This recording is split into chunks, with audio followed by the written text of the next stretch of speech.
Hey guys, and welcome to another episode of Let's Max Warframe, and holy crap, we're actually going to take a look at a new melee weapon. What is this madness? Well, it's a bit of a special one. It's the newest Prime melee, the Fragor Prime. Now the Fragor is one of the oldest melee weapons in the game at this point. I believe it's the first of the hammer class of melee. It might even be the first of the heavy melees. So let's be honest, it's been deserving of a Prime version for a very long time. So what do you actually get now it's finally been primed? Where you get an increase in base damage from 115 to 130, with the majority 91 coming in the form of impact, 19.5 as both slash and puncture, making it one of the highest base damages of all of the melee weapons, equal with the ever impressive Sindo Prime. But its increase in the supplemental stats is what's causing a stir. 35% critical chance, highest of any of the melees, 250% damage multiplier, and even an increase to the base channeling damage, up to 180%, marking a return to something DE are trying to do at the moment, which is experimenting with the extra channeling damage. All of this though is slightly offset with the only real downside to this weapon, which is that it does drop its attack speed from 0.833 on the standard Fragor to 0.8 on the Prime. It's a small drop, but it is noticeable, and it does mean it can feel incredibly slow until you get that first couple of procs from Berserker. Now, as with all the Prime videos, due to the potential map rework coming up, and hopefully the Void rework, I will leave a link to the drop tables in the description below, as these are likely to change. Now, in terms of stances, the Fragor Prime matches the Crushing Ruin stance, with the alternative being Shattering Storm.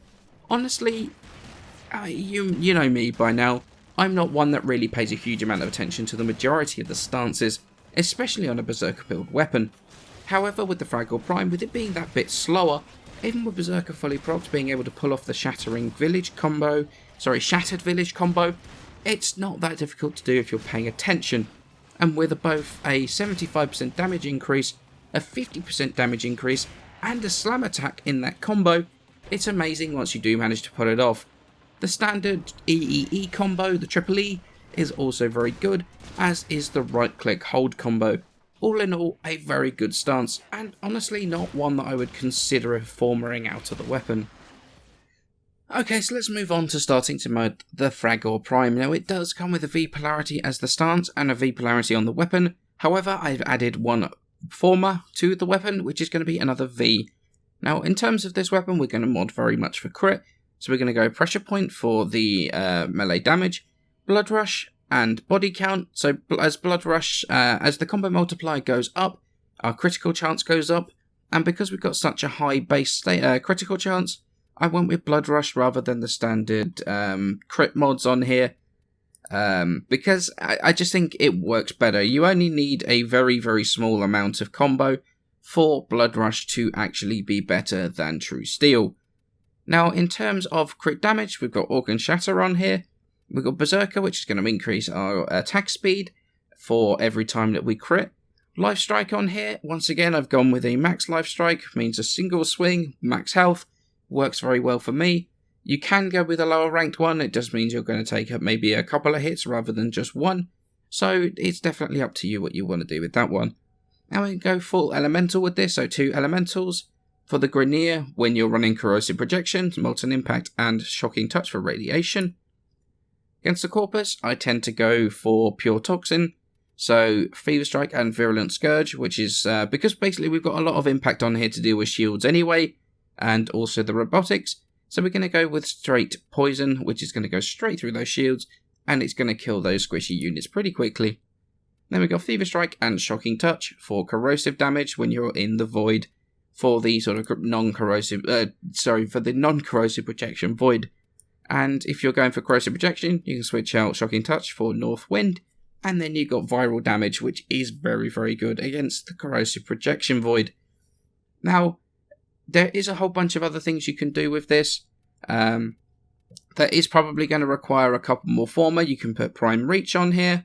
It would be at the expense of either body count or organ shatter.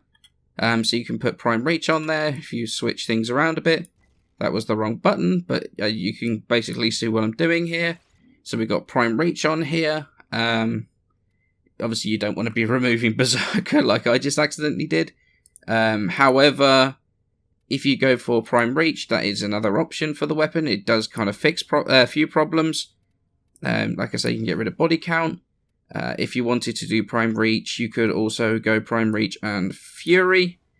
Or you could go with no Primed Reach, and then you could go with Organ Shatter instead. There is a whole bunch of other things you can actually do with the weapon. Not strictly with a standard build, but it very much depends on your personal playstyle. So just experiment with how you feel on the weapon. If you feel it lacks too much range, go with the Prime Reach. If you think it is far too slow, stack Fury with Berserker. There is a lot of room for sort of personal preference, but unfortunately it is at the cost of a few mods I think, personally, I really, really like too much. Things like body count, things like Organ Shatter, which brings the critical multiplier up to 4.8 times. Without it, it's only 2.5 times. So it is a huge damage loss to be losing something like Organ Shatter, but it is very, very much personal preference. There is no absolute best way of modding the Fragor Prime. It very much depends on your own playstyle. So do I think you should farm and max out the Fragor Prime, and do I think it's worth it? Well, yes, of course it is. It's easily one of the strongest melee weapons in the game right now. This thing does so much damage, it's unreal. If you're a fan of hammers, then this is absolutely a weapon for you. It's a straight upgrade to the standard Fragor in every single way, and because of that high crit chance and crit damage, even with that channeling damage, you can put out way more damage with this thing than even something like the Sindo Prime. Same build, both Sindo Prime, Fragor Prime, and the Fragor Prime was killing a level 135 gunner quicker, pretty reliably, almost every single time. In fact, it was every single time. Although neither weapon is helped by the fact their stances launch enemy into the air at the end of the combo every single time, so getting accurate time to kill was not the easiest, but the Fragor Prime was reliably quicker than the Sindo Prime every single time. And this will change to be a bit closer if you're running for corrosive projections, but when they still have armor, the Fragor Prime comes out on top massively. Now, I'm not going to talk about the whole power creep conversation that the forums seem to be so amazed or so into at the moment, because at this point every single argument has been done to death, and it's pretty difficult to add anything to the conversation that's not been said before. It's one of those arguments that goes round and round in circles. So what I am going to say is what I think of it from a personal point of view. It's a fantastic melee weapon, and boy does it look incredible. However, I don't like it very much, and I can hear the gasps from here. I know, for me it feels kind of weird and kind of clunky. The range feels really off with it, like it doesn't actually hit as far as it should do. Even with Prime Reach, it only comes to about 5 meters, which is way less than something like, take the Jack Kid Tag for example. The whole thing just feels really off. I've never really liked the hammers, in all honesty. I've always found them painfully slow to swing. Even when Berserker is fully procced, it just feels really average with its speed, which I guess might be to keep it in balance a little bit. But without the Berserker proc, the first few swings, it feels like the game's gone into slow motion. You can kind of fix those issues with mods like Prime Reach or by stacking Fury on top of Berserker, but then you run into issues with mod slots, and you have to drop something really important like crit damage, or something like body count, which really, for me, makes melee feel even more usable. I don't like having a weapon without body count now, and that really hurts not only the usability, but also the damage output of the weapon by quite a bit. But the main thing for me, and it's one I've spoken about a few times now, is what I call yawn inspiring. It's just another melee weapon. It feels heavier because of the swing speed, but functionally, mechanically, it's exactly the same as everything else. It's not like it feels different to anything else, or has an interesting mechanic for it to feel like something new. I've never shied away from the fact I dislike melee for the most part. I find it kind of boring and very uninspiring, and that's not changed. The Fragor Prime has not changed my opinion on this, but this does not stop me from knowing that this is one of the best melee weapons in the game right now. If you are looking for a fantastic looking weapon with an incredible damage output, then the Fragor Prime can absolutely be the weapon for you. It's worth the farm and worth the former to put the full build on there. You will not be disappointed if that's what you are looking for. Now, I wanted to give a massive shout out to both Quiet Shy and Warframe, who helped me out massively with the parts for Warframe Prime and the Fragor Prime, and to a troll player for helping me out with the Gextroll Prime parts.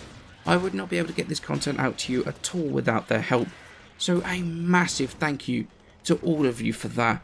Warframe Prime video will be coming when I finally get enough Nitane to build him. I was bad, I didn't farm Nitane, so I wasn't ready for it. So next week will probably be dedicated to that, depending on when I manage to get the Nitane. I still need about another 7 more to finish him. And the Gextroll will come when I've finally farmed the final parts, which actually I have just finished doing that before this video. May have bought a couple of them because RNG has not been kind, so that will be coming in the next couple of days. The Twin Comac will also be coming very soon, so keep a lookout for those. I also have news of a charity Armoured Warfare stream coming up as well fairly soon, but I will do an announcement closer to the time. A massive thanks to you all, and I shall see you in the next episode.